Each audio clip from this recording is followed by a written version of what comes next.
السلام علیکم ورحمۃ اللہ وبرکاتہ۔ محترم دوستو، یہ میری بیک سائڈ پر یہ دیکھیں، یہ ایک درخت لگا ہوا ہے، ابھی یہ ابتدائی مراحل میں ہے۔ یہ بڑا کارآمد ہے، اس کے بہت فوائد ہیں۔ اس کی چھوٹی چھوٹی کلمیں بنا کر ایک ہاتھ جتنا لگائی جاتی ہیں، 2-3 مرتبہ پانی دیا جاتا ہے فروری کے ماہ میں۔ تو فروری کے مہینے میں اس کو لگایا جاتا ہے، 2-3 بار اسے پانی دیں، اس کے بعد چاہے یہ ٹیلے پر لگا دیں۔ یہ بھی ابھی ٹیلے پر لگا ہوا ہے، یہ سرکاری جنگل ہے، سرکاری جنگل میں یہ لگایا گیا ہے۔ ماشاءاللہ بڑی کارآمد چیز ہے۔ یہ درخت 2-3 مرتبہ سے پانی دے دیں، بس ایک دفعہ یہ جڑ اس کی زمین کے اندر چلی جائے، اس کے بعد یہ خود بخود پھر اگتا رہتا ہے۔ زیر زمین اس کی جڑیں زیر زمین پانی لیتی رہتی ہیں، تو یہ جڑیں زمین سے ہی پانی زیادہ لیتی ہیں اس کی۔ اچھا، جب یہ بڑا ہو جائے، اسے ہم سرائکی میں ٹولہا کہتے ہیں، ٹولہا۔ ایک تو اس کی لکڑی بڑی کارآمد ہوتی ہے، دوسرا اس کا فائدہ یہ ہے کہ اسے زیادہ تر اونٹ وغیرہ اسے کھاتے ہیں، باقی کوئی جانور نہیں کھاتا۔ اس کا جو سایہ ہے صحت کے لیے انتہائی مفید ہے۔ آپ لوگ اگر چاہتے ہیں کہ ہماری صحت بحال رہے، اپنے اپنے گھروں میں اس کو لگائیں۔ گرمیوں میں اس کی جو ہوا اس درخت کے نیچے سونے سے جو ہوا ملتی ہے وہ بہت ٹھنڈی ہوتی ہے، اور اس کا سایہ انتہائی ٹھنڈا ہوتا ہے۔ بہترین قسم کا اس کا درخت کا سایہ ہوتا ہے، اور تمام طبی محققین کے نزدیک، حکماء کے نزدیک اس درخت کے نیچے سونا صحت کے لیے انتہائی مفید ہے۔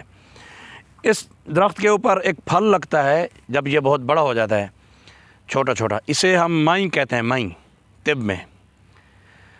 پرانے وقتوں میں اب بھی کچھ لوگ مئی کو پیس کر چمڑا رنگنے کا کام کرتے ہیں، چمڑے کو رنگتے تھے، لیکن یہ جو مئی ہوتی ہے اس کی وہ انتہائی ٹھنڈی اور خشک ہوتی ہے، منی کو گاڑھا کرتی ہے۔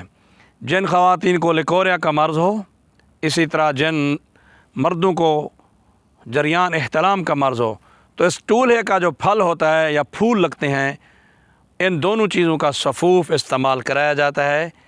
کچھ دن استعمال کرنے سے جریان احتلام اور عورتوں کا لیکوریا ختم ہو جائے گا انشاءاللہ العزیز۔ ایک اور بات آپ کو بتا دوں، اس کو جلانے سے، یہ جس طرح یہ ٹولہ ہے، اسے ہم اس کی سبز لکڑی پوری ڈنڈی سمیت اسے توڑ لیں اوپر سے، تو اس پتوں کو اگر ہم جلائیں، جہاں پر ہمیں چوٹ لگی ہو یا کوئی کانٹا چبھا ہو، اس کا دھواں دیں۔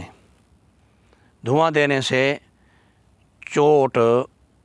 بالکل چوٹ کے اوپر جو چوٹ کی وجہ سے خون گاڑھا ہو جاتا ہے، جم جاتا ہے، وہ تحلیل ہو جاتا ہے۔ کچھ دن دھواں دینے سے بالکل چوٹ کا درد ختم ہو جاتا ہے، سوجن ختم ہو جاتی ہے۔ ایک اور فائدہ بتاتا ہوں آپ کو، یہ جو لوگ روحانی علاج کرتے ہیں، دم وغیرہ کرتے ہیں، کندھوں کا درد ہو، پٹھوں کا درد ہو، تو اس لڑی کو ایسے مارتے ہیں مریض کے جسم کے اوپر جہاں درد ہو، اور ساتھ ساتھ سورۃ فاتحہ پڑھتے ہیں، تو پھر کمال رزلٹ ملتا ہے، کمال رزلٹ۔ یہ بس اولیاء اللہ کا طریقہ ہے، بزرگوں کا ایک طریقہ ہے۔ سورۃ فاتحہ کا دم اور اس ٹولہے کی لکڑی کو مریض کے اوپر مارتے ہیں، تو اس کے اثرات اتنے ہیں اس کے پتوں کے، کہ مریض کا جو جوڑوں کا درد ہوتا ہے، کندھوں کا درد ہوتا ہے، پٹھوں کا کھینچاؤ ہوتا ہے، وہ ختم ہو جاتا ہے۔ یہ بڑی کارآمد چیز ہے، اسے گھروں میں لگائیں اور اس کے سائے سے فائدہ اٹھائیں، اور اگر اس کے آپ اپنے بنجر زمینوں میں لگائیں تو یہ چند سالوں میں بڑا ہو جائے گا اور آپ کو بہترین زر مبادلہ کما کر دے گا۔ بہت آپ نوٹ کمائیں گے اور طبی فوائد بھی آپ کو حاصل ہوں گے۔